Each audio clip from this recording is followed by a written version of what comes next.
നമസ്കാരം, ഇൻസൈഡിലേക്ക് സ്വാഗതം.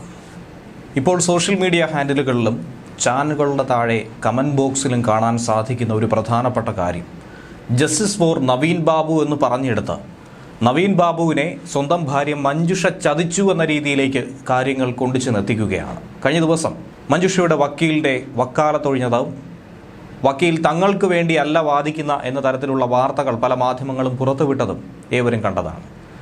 അങ്ങനെ ഈ വക്കീൽ കൂറുമാറിയത് വലിയ വാർത്തയാവുകയും നവീൻ ബാബുവിനോട് ചെയ്ത ചതി CPM നേതൃത്വത്തിനോട്, സർക്കാരിനോട് അനുഭാവപൂർവ്വം പ്രവർത്തിക്കുന്നതൊക്കെ തന്നെ ഏവർക്കും മനസ്സിലായ സത്യമാണ്. എന്നാൽ ഇതൊന്നും തന്നെയല്ല, ഇതിലും വലിയ അട്ടിമറി പ്രളയമാണ് ഇനി പുറത്തു വരാനായിരിക്കുന്നത്.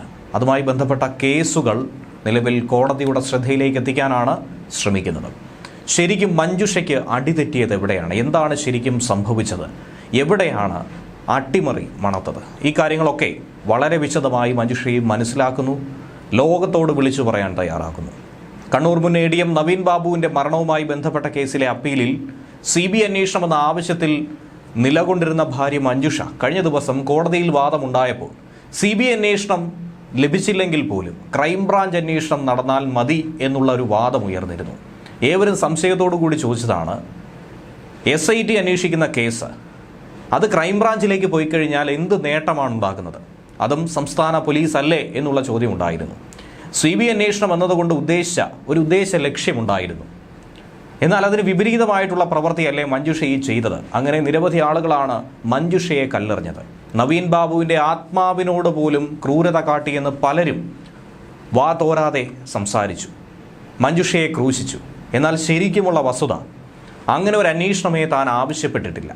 മഞ്ജുഷ തന്നെയാണ് ഇത് തുറന്നു പറയുന്നത്. ഈ കേസിൽ ഒരു വലിയ ചതി സംഭവിച്ചു.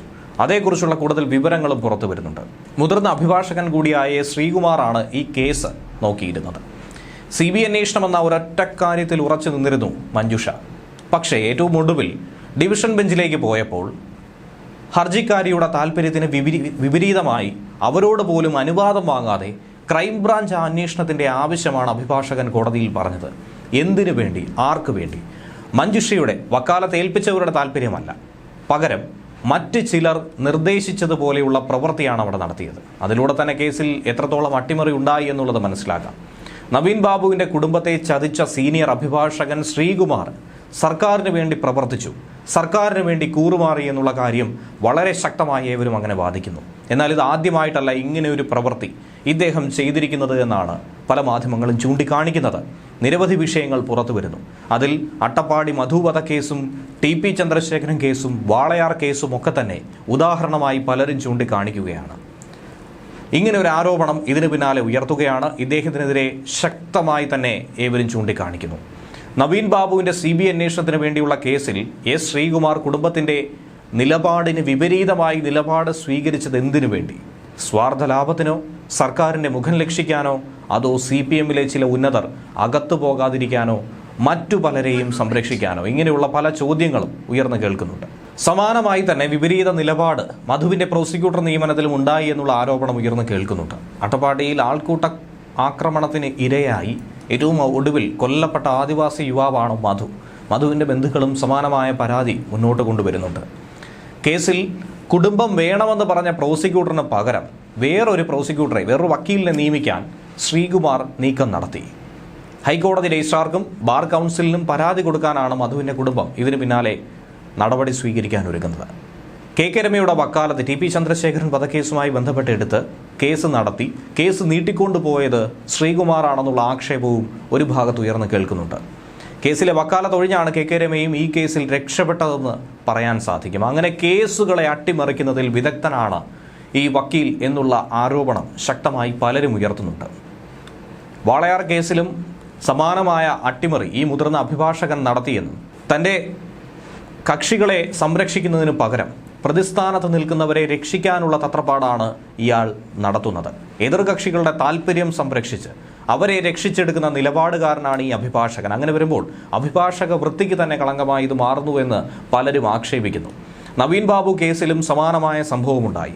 ക്രൈംബ്രാഞ്ച് അന്വേഷണം വേണമെന്ന ആവശ്യം ഉന്നയിച്ച് മുന്നോട്ട് പോകുമ്പോൾ കോടതി പോലും ചിന്തിക്കും, എന്തിനാണ് പിന്നെ CBI അന്വേഷണത്തിൻ്റെ ആവശ്യം? അതിൻ്റെ ആവശ്യമില്ല. ക്രൈംബ്രാഞ്ച് അന്വേഷണത്തിനോട് അനുനയിക്കുന്ന രീതിയിൽ മുന്നോട്ട് പോകാൻ ഹൈക്കോടതി പോലും ഒരുപക്ഷെ തീരുമാനിച്ചേക്കും. അങ്ങനെ വന്നാൽ ഈ പോരാട്ടം അതെവിടെ ചെന്ന് നിൽക്കും? അതിൽ മഞ്ജുഷയ്ക്കോ കുടുംബത്തിനോ നീതി ലഭിക്കില്ല എന്നുള്ളത് യാഥാർത്ഥ്യമാണ്. ശ്രീകുമാറിന്റെ മാത്രം വ്യക്തി താൽപര്യത്തിന്റെ അടിസ്ഥാനത്തിൽ മുന്നോട്ട് പോകുന്ന ഈ കേസിലെ കടുത്ത അതൃപ്തി തന്നെയാണ് കുടുംബവും പങ്കുവെക്കുന്നത്. ഈ വിഷയത്തിൽ ഹൈക്കോടതി മുൻപാകെ ക്രൈംബ്രാഞ്ച് അന്വേഷണം ആവശ്യമില്ല എന്ന് തിരുത്തി പറയണമെന്ന ആവശ്യം ഈ അഭിഭാഷകൻ പറയാൻ പോലും തയ്യാറായിട്ടില്ല. അതുകൊണ്ടുകൂടി തന്നെയാണ് വക്കാലത്ത് ഉപേക്ഷിക്കാനും ഇപ്പോൾ തീരുമാനിച്ചിരിക്കുന്നത്. കോടതിയെ ബോധ്യപ്പെടുത്താമെന്നുള്ള ഉറപ്പ് അഭിഭാഷകന്റെ ഓഫീസിൽ നിന്നാണ് കൊടുത്തത്. എന്നാൽ എങ്ങനെയാണ് ഇത് ബോധ്യപ്പെടുത്തുന്നത്? ഇനി ഈ വിഷയവുമായി ബന്ധപ്പെട്ട് മുന്നോട്ട് പോകാൻ ഒട്ടും തന്നെ താല്പര്യമില്ല എന്ന് ഹൈക്കോടതി അഭിഭാഷകൻ അറിയിച്ചു. അതുകൊണ്ട് ഈ അഭിഭാഷക ഓഫീസിൽ നിന്നും വക്കാലത്തൊഴിഞ്ഞ് മറ്റൊരു അഭിഭാഷകനെ സമീപിക്കാൻ ഒരുങ്ങുകയാണ് മഞ്ജുഷയും. CBI അന്വേഷണം നിരാകരിച്ച് സിംഗിൾ ബെഞ്ച് ഉത്തരവിനെതിരെ നൽകിയ അപ്പീൽ പരിഗണിക്കുമ്പോഴായിരുന്നു നവീൻ ബാബുവിന്റെ കുടുംബത്തിന്റെ നിലപാടുകൾക്ക് വിരുദ്ധമായി നീതി നിഷേധിക്കുന്ന തരത്തിൽ ക്രൈംബ്രാഞ്ച് അന്വേഷണത്തെ ഹൈക്കോടതിയെ ബോധിപ്പിച്ചത്. ക്രൈംബ്രാഞ്ച് അന്വേഷണം എന്ന ആവശ്യത്തെ സർക്കാർ എതിർക്കുന്നില്ല എന്നുള്ളത് കണ്ടപ്പോൾ തന്നെ ആ ഒരു അട്ടിമറി, പിന്നിൽ നിന്നുള്ള കുത്ത് മനസ്സിലാക്കാമായിരുന്നു. ജസ്റ്റിസുമാരായിട്ടുള്ള PV സുരേഷ് കുമാർ, ജോബിൻ സെബാസ്റ്റ്യൻ എന്നിവരുൾപ്പെട്ട ഡിവിഷൻ ബെഞ്ചാണ് ഈ അപ്പീൽ ഉത്തരവ് പറയാനായി പിന്നീട് മാറ്റിവെച്ചത്. CBI അന്വേഷണം എന്ന ആവശ്യത്തിൽ ഇപ്പോഴും കുടുംബം ഉറച്ചു നിൽക്കുന്നു. അതിൽ നിന്നും അണുവിട ചലിച്ചിട്ടില്ല. പിന്നീട് പോലീസിന്റെ പ്രത്യേക അന്വേഷണ സംഘം നടത്തുന്ന അന്വേഷണത്തിൽ ഒട്ടും തന്നെ വിശ്വാസമില്ല. അതുകൊണ്ട് തന്നെയാണ് കേരള പോലീസിൽ നിന്നും മറ്റൊരു ഏജൻസി ഈ കേസ് അന്വേഷിക്കണമെന്നുള്ള വാദം ഹർജിക്കാരി മുന്നോട്ട് വയ്ക്കുന്നത്. പ്രത്യേക അന്വേഷണ സംഘം ഈ തെളിവുകളൊക്കെ തന്നെ നശിപ്പിക്കാനുള്ള സാധ്യതയുണ്ട്.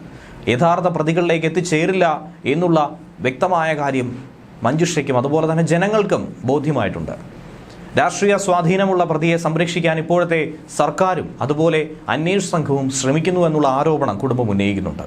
2024 ഒക്ടോബർ 15-നാണ് നവീൻ ബാബു മരണപ്പെട്ടത്. അതൊരു കൊലപാതകമാണെന്നുള്ള ആരോപണം പോലും കുടുംബം ഉയർത്തി. അതിൽ പല സംശയങ്ങളും കുടുംബം ഇപ്പോൾ പങ്കുവയ്ക്കുന്നുണ്ട്. പോസ്റ്റ്മോർട്ടം റിപ്പോർട്ട് അടക്കം അട്ടിമറി സാധ്യത സംശയിക്കുന്നുണ്ട്. നരഹത്യാ സാധ്യത മുൻനിർത്തി പോലീസ് ഫലപ്രദമായ അന്വേഷണം പോലും നടത്തിയിട്ടില്ല. പ്രതിയായി ഉൾപ്പെടുത്തിയ PP ദിവ്യയ്ക്ക് ഉന്നത സ്വാധീനമുണ്ടെന്നുള്ളത് വളരെ വ്യക്തമായി മനസ്സിലാക്കാവുന്ന കാര്യമാണ്. CBI അന്വേഷണം ആവശ്യപ്പെട്ടാണ് ഈ ഹർജിയും. പക്ഷേ ശരിയായ ദിശയിലാണെന്ന് പറഞ്ഞുകൊണ്ട് കോടതി ആദ്യം ഇത് നിരാകരിക്കുകയായിരുന്നു. പിന്നീട് വസ്തുതകൾ കോടതി ശരിയായി വിശകലനം ചെയ്തില്ല എന്ന് ചൂണ്ടിക്കാട്ടി ഡിവിഷൻ ബെഞ്ചിലേക്ക് അപ്പീൽ കൊടുത്തു. അന്വേഷണത്തിൽ വീഴ്ചയുള്ളതായി ചൂണ്ടിക്കാട്ടാൻ കഴിഞ്ഞില്ല. അതുകൊണ്ട് CBI അന്വേഷണം അംഗീകരിക്കാൻ കഴിയില്ല എന്നാണ് സർക്കാർ പ്രോസിക്യൂഷൻ വാദിച്ചിട്ടുണ്ടായിരുന്നത്. പക്ഷേ ക്രൈംബ്രാഞ്ച് അന്വേഷണത്തെക്കുറിച്ച് സർക്കാരാകട്ടെ എതിർക്കാത്തത് തന്നെയാണ് അവിടെ ഒരു ചതി മണത്തത്. എന്തായിരുന്നാലും ഈ പോരാട്ടത്തിൽ നിന്നും അണുവിട പിന്നോട്ടില്ല എന്നുള്ള കാര്യത്തിൽ ശക്തമായ നിലപാട് കൈക്കൊള്ളുകയാണ് മഞ്ജുഷയും. ന്യൂസ് ഡെസ്ക് മലയാളി വാർത്ത ഇൻസൈറ്റ്.